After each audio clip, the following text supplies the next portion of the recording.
on to our special segment Midcap Spotlight. Vamakshi is joining us and focusing on India Shelter Finance. Vamakshi, what's the news here? The stock is up.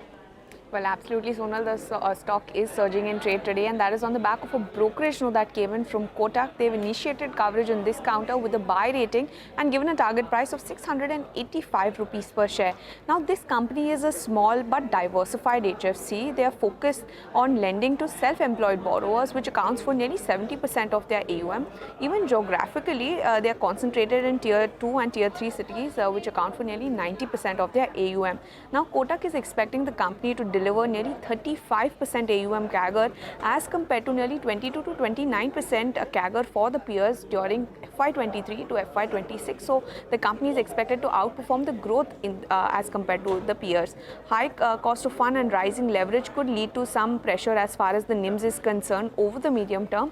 But the branch additions that were made in FY23, as they mature, the productivity is expected to improve and the cost ratios are expected to decline to nearly 3.7% by FY27 from 4.9% as seen in FY23. The ROE is also likely to be lower as compared to some of its peers at 13 to 14% in FY25 and 26, and that is mainly on account of lower leverage after recent capital issuance. The ROA, however, is expected to be higher as compared to some of its peers in the range of 3.9% to 4.1%, and that is mainly on account of higher core yields.